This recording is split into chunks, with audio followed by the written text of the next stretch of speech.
চাকরিহারা প্রার্থীরা বললেন, দুর্নীতি না করেও দায় নিতে হলো।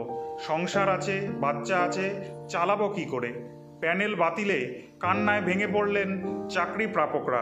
আলাদা করা গেল না যোগ্য অযোগ্যদের। হাইকোর্টের রায়ই বহাল রাখল দেশের শীর্ষ আদালত। এসএসসির 2016 পুরো প্যানেল বাতিল করল সুপ্রিম কোর্ট।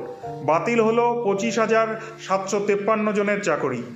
নিয়োগে ব্যাপক পরিমাণ দুর্নীতি হয়েছে জানালেন সুপ্রিম কোর্টের প্রধান বিচারপতি। সুপ্রিম কোর্টের তরফে বলা হয়েছে, যার জন্য সরকারি দপ্তর থেকে এখানে এসেছিলেন তারা পুরনো জায়গায় যোগদান করতে পারবেন। 3 মাসের মধ্যে এই কাজ শেষ করতে হবে। এদিকে সুপ্রিম কোর্টের এই নির্দেশের পর কান্নায় ভেঙে পড়েছেন 2016 চাকরি প্রার্থীরা। তাদের বক্তব্য, 10 বছর আগে পরীক্ষা দিয়েছিলাম, কি করে জানবো যে সেই সময় দুর্নীতি হয়েছে? দুর্নীতির মাসুল দিতে হলো যোগ্যদের। অন্যায় করলো অন্যরা, আর চরম দায় নিতে হচ্ছে আমাদের। দুর্নীতি না করেও দায় নিতে হলো। সংসার, বাচ্চা আছে, চালাবো কি করে? আরেক চাকরি প্রাপকের কথায় যোগ্যরাও আজ পথে বসলো। এরকম দুর্নীতি দেশে বেনজির, কিন্তু আমাদের কি হবে? কেন দুর্নীতির জাতাকলে আমরা পড়ব? বাড়িতে বাচ্চা আছে, বৃদ্ধ মা বাবা আছে, কিভাবে সংসার চলবে? কেন এতদিন ধরে চাকরি করার পর আমরা ভুক্তভোগী হব? এসব বিজেপির সব লোক আমাদেরকে বলি দিয়ে আমাদের লাশের ওপরে এই রাজ্যের পালাবদল চাইছে। আবার প্রায় 3টে টার্মে টেনিওরে তৃণমূল কংগ্রেস ক্ষমতায় আছে, তাদেরকে সরিয়ে একটা নতুন রাজনৈতিক দল আবার ক্ষমতা পেতে চাইছে। তারপরে এনআরসি করব, সিএ করব, মুসলিম ভাগাবো, নানা রকম ইস্যু সামনে আসবে। না, মোট কথা সিঙ্গুর নন্দীগ্রাম কাণ্ডকে হাতিয়ার করে যেমন তৃণমূল কংগ্রেস রাজ্যে ক্ষমতায় এসছে, আমাদের লাশের ওপর, আমাদের এই চাকরিকে, আমাদের ওপর বিজেপি রাজ্যে ক্ষমতায় আসতে চাইছে। আর তার দোষর হয়েছে সিপিএম, ওই বিকাশ রঞ্জন ভট্টাচার্য। এই আদালতের রায়ের পরে পশ্চিমবঙ্গে যে অরাজক অবস্থা তৈরি হবে, কতগুলো পরিবার চূড়ান্ত ধ্বংসের দিকে এগিয়ে যাবে, তার জন্য দায়ী কে? দায়ী তৃণমূল কংগ্রেসের লোভ, দায়ী তৃণমূল কংগ্রেসের প্রাতিষ্ঠানিক লুট, দায়ী তৃণমূল কংগ্রেসের এই চাকরি বিক্রির প্রক্রিয়া।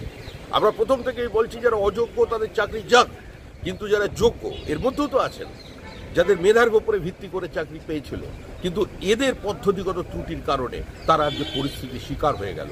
তাদের চাকরি যেন থাকে, তার জন্য কোনো না কোনো ব্যবস্থা নিতে হবে। আজকে এই পরিস্থিতি তৈরি হলো পশ্চিমবঙ্গে, গোটা স্কুল শিক্ষা ব্যবস্থা ধ্বংস হয়ে গেল শুধুমাত্র তৃণমূল কংগ্রেস এবং তৃণমূল কংগ্রেসের।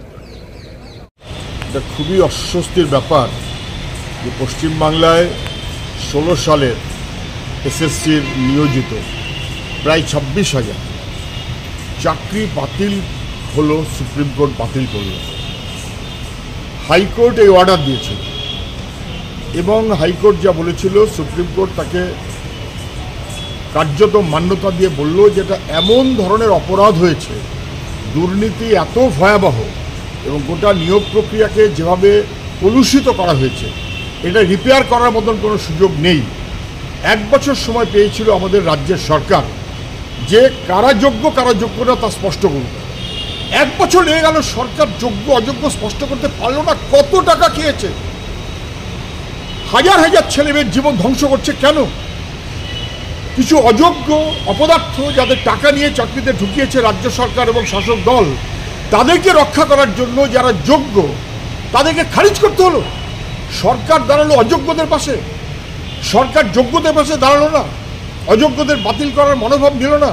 সরকারের অপদার্থতা, তার জন্য এই সমস্ত চাকরি প্রার্থীরা, চাকরিজীবীরা কার্যত তারা বাতিল হয়ে গেল। 3,000, 4,000, 5,000, 6,000 তাদের খারিজ করাটা উচিত ছিল।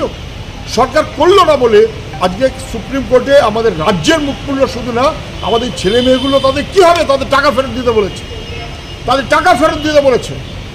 যে সরকারের অপদার্থতায় এবং যে সরকারের দুর্নীতির ভয়াবহতায় কার্যত যোগ্য ছেলে মেয়েদের চাকরিও চলে গেল, তাদের কার্যত বার করে দেওয়া হলো। লাথি মেরে এই সরকারকে বাতিল করা উচিত, লাথি মেরে এই সরকারকে বাতিল করা উচিত। যারা যোগ্য ছেলে মেয়েদের পেটে লাথি মারল এইভাবে, তাদের টাকা ফেরত দিতে বলেছে, ভয়াবহ, ভাবাই যায় না।